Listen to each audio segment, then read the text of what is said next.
Do you have a phobia that you wish you could overcome? Today, we're going to show you exactly how. Let's take a look at how Lisa's phobia is holding her back. Since I was a very young girl, I've been afraid of elevators. They terrify me. Getting into one, I feel as though my heart starts to race. It's just the whole idea of getting into a small little box. It feels so confined in there. My biggest fear is, what if I get stuck? I just want the elevator doors to open, and each second feels like an eternity. And then when it finally does, I feel like this big, great sense of relief come over me. I avoid taking the elevator at all costs. When I stay at hotels, I always must be on the first floor or the ground level. And if by any chance it's on like the second or third floor, then I have to take the steps. Even when I'm in the mall, I always look for the escalator. In this day and age, you really can't travel without going on an elevator, so I would give anything to conquer my fear of elevators. Joining me is psychologist Dr. Todd Farchione. He's the director of the Boston University Program for Panic Disorder and Phobias. Lisa's joining us with that elevator phobia of yours. How has this changed your life? How has it held you back? Well, it kind of just limits me to, not being able to travel as much and stay at the hotels that my children and my husband want to stay at, with beautiful views. And I'm always looking for the first level or the ground floor. And it's kind of not fair to them as well. They have to put up with it, so. What do you feel inside your body when you have the fear of the elevator?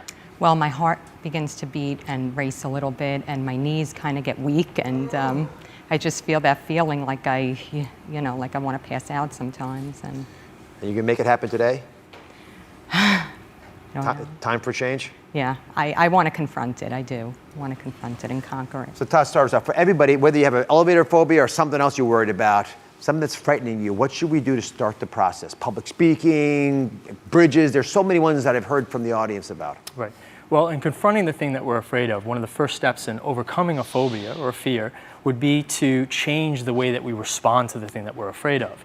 So a lot of times as we approach the thing that we're afraid of, we start to close up, we start to change our posture and almost approach it in a very sort of timid way. We have the frown on our face.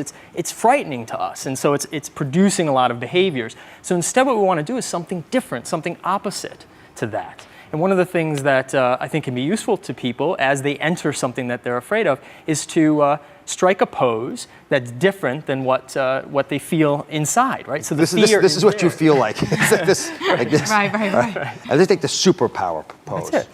Yeah, the Superman pose, right?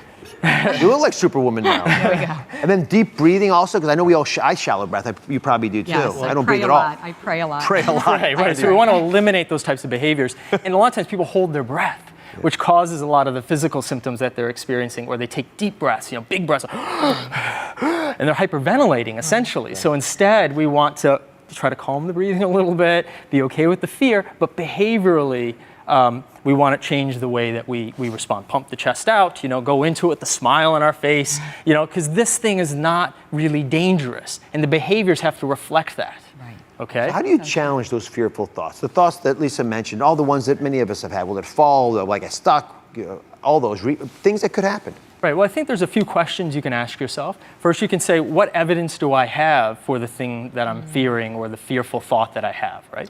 So what evidence do you have that you're going to get stuck in the elevator? Okay, right? And then the other questions you can ask is, what's the worst that's going to happen, or what's the outcome that I'm most afraid of, and could I manage that? How could I cope with that? Okay? Yeah. Are you ready to take that first step? You don't have to even go down in it. I'm asking you to put a step on the elevator. If you come with me, Dr. Oz. Of course I'll come with you. Come on out here, it's right through here. And as we do this, be bold, be strong. Okay. Superwoman. Superwoman, it's important. But are you feeling any of those? I'm starting to get slight, just the thought of it's making me a little nervous, yeah. You feel there's butterflies in your stomach? Yes, feel butterflies. I feel my knees are getting that weak feeling, that sensation. And my heart goes a little flutter. And this question that Dr. Farchione asked about, is it really a bad thing if the elevator were to get stuck for a few minutes? Have you thought about that? No, I haven't really thought of it, because I try to avoid that thought, even though that's the biggest thought, is that it's getting stuck, but... All right, come around here. Okay. So Here we are at the elevator. Okay. It's a pretty big elevator. Okay. And all I'm going to ask you to do is take a step back onto that ledge. But yeah, I promise you won't move. Boy. Oh boy. Okay. Todd, you can join us. That's great, yeah. Okay. No, that's perfect. It's a good place to stop for a second. So walk us through Right. what you think would be an appropriate next step. Because we got to challenge those assumptions. Yeah. So we can try to challenge that a little bit. You said one of the primary fears that you have is that the elevator will get stuck. Right. Okay. Right. What reason do you have to believe that the elevator is going to get stuck? What evidence do you have to suggest that it's going to get stuck? Well, when I was a little child with my mom, I actually did get stuck on an elevator. So How long were you stuck for? I would say about a good half hour. Good half Yeah. hour. And this is one of the ways that fears can get established for people. They have a bad experience, and then they become frightened later on, or just on an ongoing basis, they become afraid. Yeah. So, okay.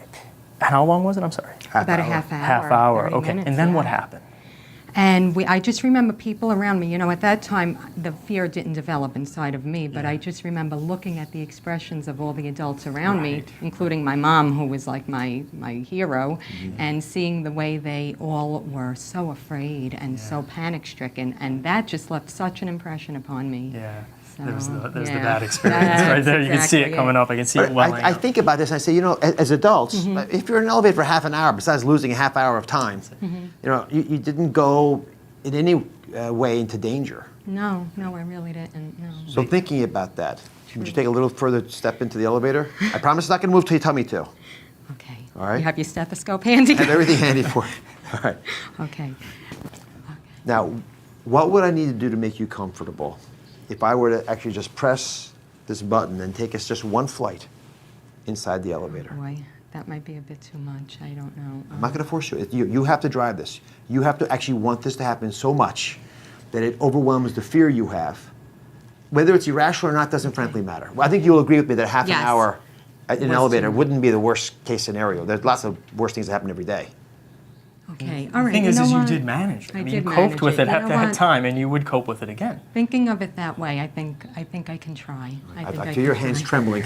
Come on back. Let's step into the elevator. We'll get safely away from the doors. All right? Okay. So with your permission, I'm gonna hit that button. Okay.